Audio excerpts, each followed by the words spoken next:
Hey there YouTube, welcome back to the channel. We're back working on this Kenworth T800 with this cat engine. In the previous episode we got the old injection pump torn out, and today we're going to try to install the new injection pump. We got everything pretty well ready to go. I got to wipe down the mounting surfaces for those O-rings right there, and for where the pump seals against the timing cover there. So we're gonna go ahead and do that, and then I'm going to get the pump ready to sit down in there. All right, so we got the pump sitting in there. That was not fun. I ended up just manhandling it in there, as I didn't want to take the time to try to make picking eyes or anything like that. So I managed to get it in there. Wasn't easy, but we accomplished it. So I got a couple bolts in the front of the pump holding it in there, and the one up top. So I got to go underneath and put the other 2 bolts in. Actually another 4 bolts in, tighten it all down, and then we can continue assembling this thing. All right, so I got all the injection lines hooked up to the injection pump. I got the oil supply line hooked up. I got the fuel supply line hooked up. The fuel return line hooked up. The coolant line from the block to the air compressor hooked up. I don't know if you can see down in there. I got the fuel supply line hooked up to the lift pump there. I just have to hook up the supply line from the lift pump to the fuel filter mount there.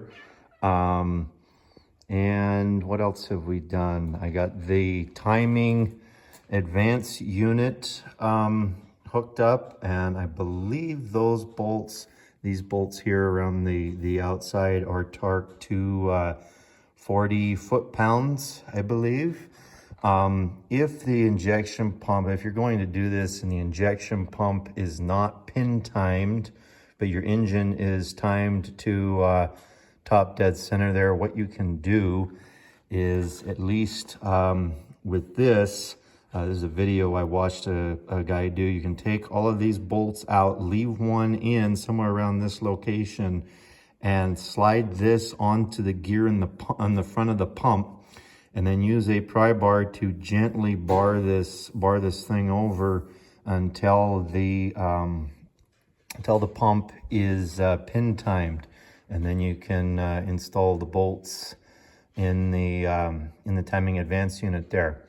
So we did that.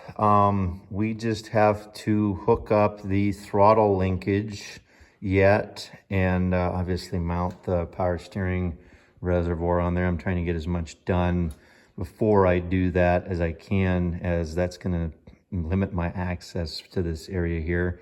And hook up the air system, the air intake system, tighten down the valve cover that I've got loose on the other side there, and this thing should be good to go. However, I'm going to have to go through the wiring, as I need to hook up the fuel shutoff solenoid there, and double make sure that the Jake wiring is all still hooked up and all of that, because I'm not 100% sure if that stuff was run through this big electrical harness here that was to the computer that was mounted behind the old injection pump. I think it was, so I might have to do some wire tracing and figure out that. But yeah, we're gonna go ahead and continue working on this thing. All right, so we got the power steering reservoir hooked up. I was connecting the hoses back up to it when I realized that they are pretty much garbage. There was a bunch of rubber that was flaking off. I'll show you here. On this one, you can see that one's pretty much done. And I got to looking at these other hoses are pretty much in the same boat. So we're gonna have to go to town and get some new hydraulic hoses made. I have a hydraulic hose crimper, and dies and everything. I just have not gotten it set up yet. So that'll be a topic for a future video. But yeah, we got everything pretty well hooked up on this side of the engine. Now the biggest thing that we got to do, which I am purposely putting off till last because I'm procrastinating on it, is hooking up the throttle pedal linkage, which you're gonna have to reach all the way up underneath the cab there through that nest of wires. So that should be fun. So we're gonna work on that next. All right, so we're working on this throttle pedal here. So on these Kenworth throttle pedals, they have these plastic bushings here. They go on either side, and you get these metal clips that go over top. But if your throttle pedal is loose on one of these older Kenworth trucks, this would be the reason why. Basically, they just slide onto the stud of the throttle pedal, and they go on like that. And when they get worn out, this is what they look like. So, and they start breaking apart and cracking and all of that. So we're replacing them, and so we don't have that problem. It'll just be easier going back in with the newer parts as well.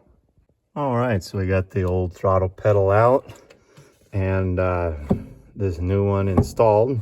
It's just loose right now because there's no linkage connecting it to the pump down here. But you can see I got her all bolted in back up in there. That is not fun to do because there's not very much access between the tire, the fender, and the battery box, and steering drive line and all that. You can't really get in there very well to get that mounted, but we got that done. Now we just have to install the linkage. I'm waiting on a Heims joint for the one end, and then we can get that installed. So I'm gonna start chasing out some wiring now and figure out where everything is, and make sure that the wiring harness that we disconnected from the computer is not running anything that we still need to have working, like the jakes or anything like that. So I got to go do that now. All right, so we got some of the electronics. I don't know if it was a GPS tracking device or what it was for this truck for the gravel pit, but we got all that removed. And being that we took out the electronic system on this truck and is going over to manual, we no longer have cruise control. So instead of the cruise control bits here, I put the jake switch on and off, and the high and low here, and replace the two little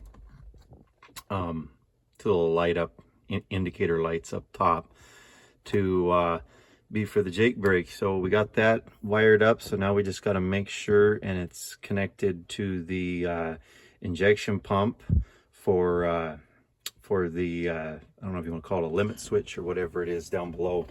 So that way, if you touch the throttle pedal, it turns the jakes off. All right, so we got back from the hydraulic hose shop there and got some brand new hoses on this power steering system. So this is all hooked up and ready to go.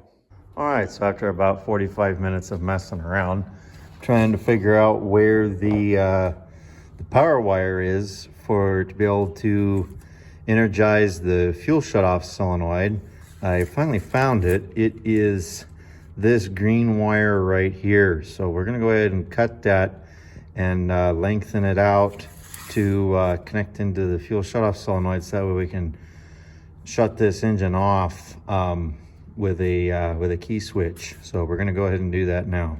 All right, so we've got the air cleaner back on. We've got the throttle linkage all hooked up, and underneath there we've got the solenoid wired up, the shutoff solenoid wired up. We checked all our hoses and everything, primed the fuel system. And I know there's a lot of cat guys that are gonna cringe seeing Napa filters on this truck. This is a farm truck, it gets used a lot, but in all reality, this rig is not rolling down the road for thousands of miles a week. It's going to be lucky if it gets 10,000 miles on it in a year, in a season. And I do plan on changing out the fuel filters after I run this truck for a little while, just to make sure I catch all the junk or whatever that could have been in the old injection pump. So we're getting ready to try to fire this thing up and see if she'll start, and find out if this injection pump is any good. So I'll set you guys up and you can watch the show here. All right, so we're gonna try to start this thing up and see how it goes here.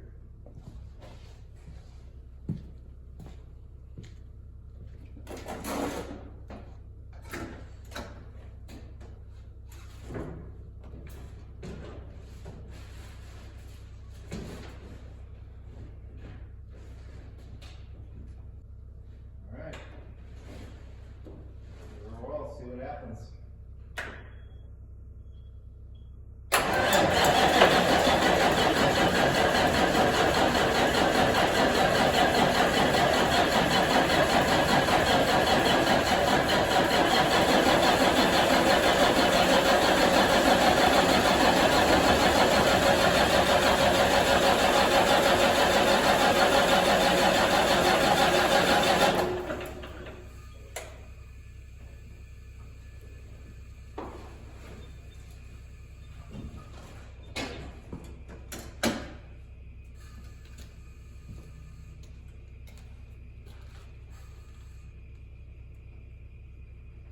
Fuel system was completely dry on this thing.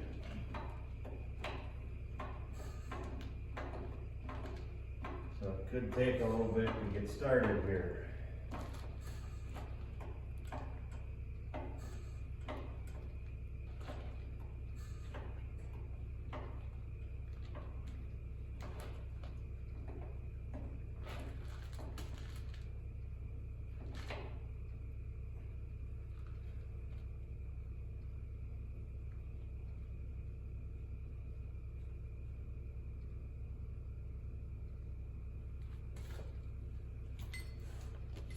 All right, let's give her another whirl.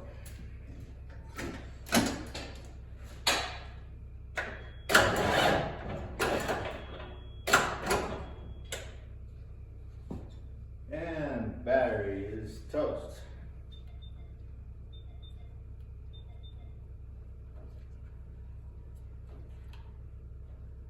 Well, that would be why. Positive connection is majorly loose. Find an adjustable wrench here. That would do it.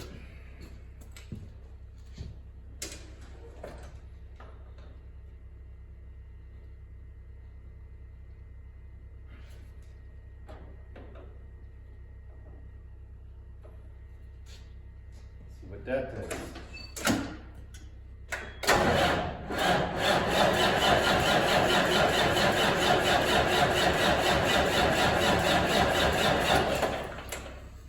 Battery's too weak. So let's hook the charger up to it. Getting any smoke? Not at all. All right.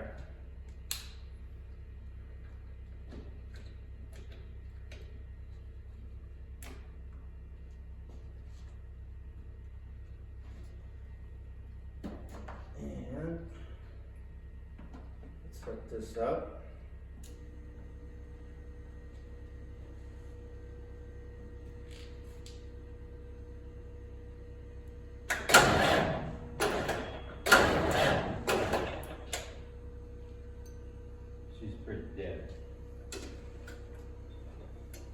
So these batteries, the stamp on them is 2018.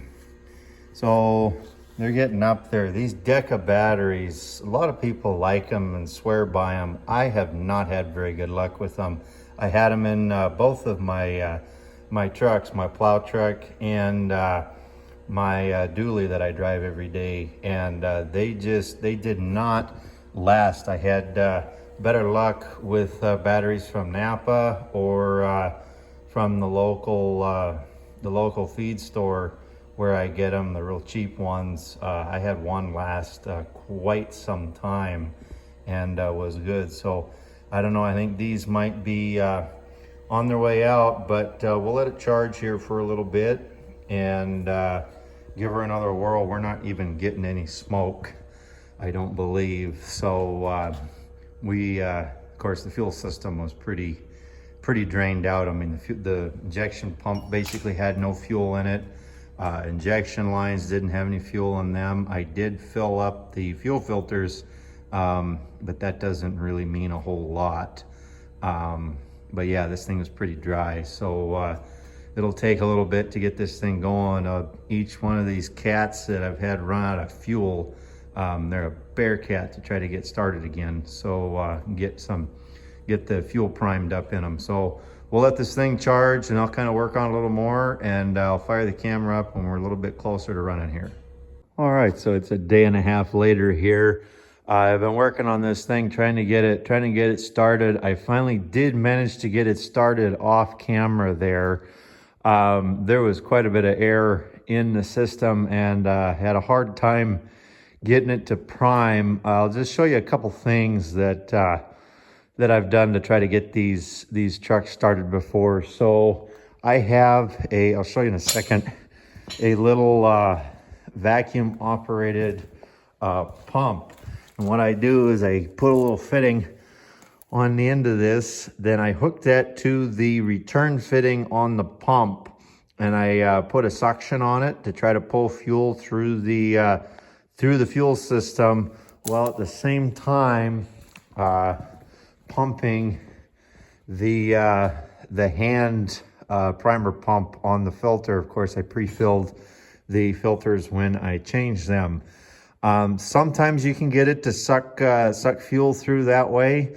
I did that to one engine, and that worked pretty good. This engine, however, I could not get it to do that. So what I did then, I'll walk around the truck here.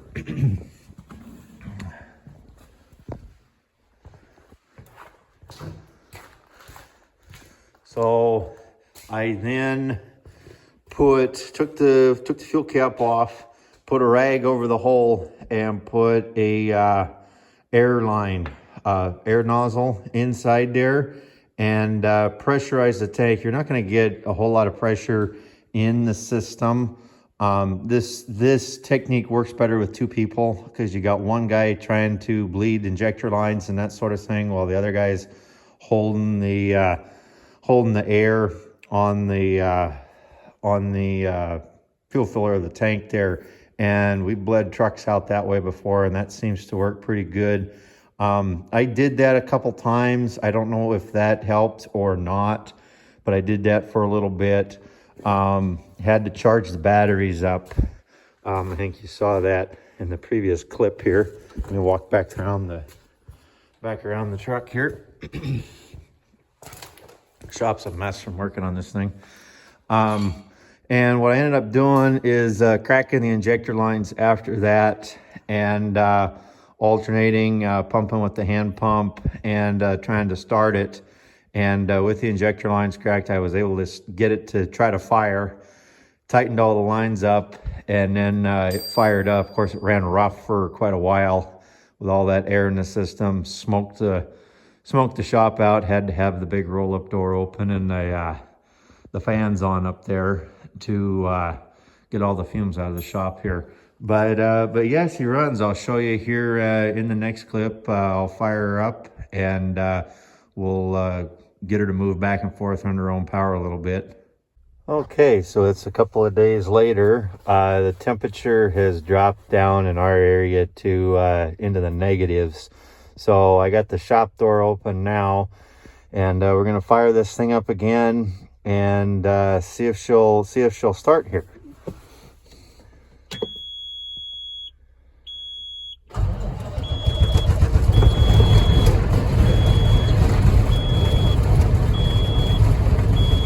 There we go. She runs. from all the air in the line here in the fuel system, but she fires up and she runs now. Sorry about the shaky camera here. You can see all the smoke in the shop here. All right, so we finally got her out of the shop here.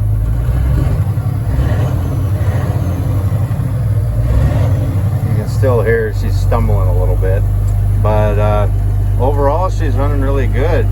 No leaks or anything like that. So I think we're gonna chalk this one up to a win.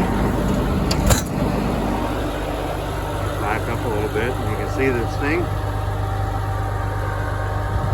So yeah, I think we were successful with this swap. I wish I could get some better footage, but it's been super cold all day today. It's below zero right now, and we got some wind going on, so it's super cold. So in the future I'll get a better video of this truck, but I think this is where I'm going to leave this video off at.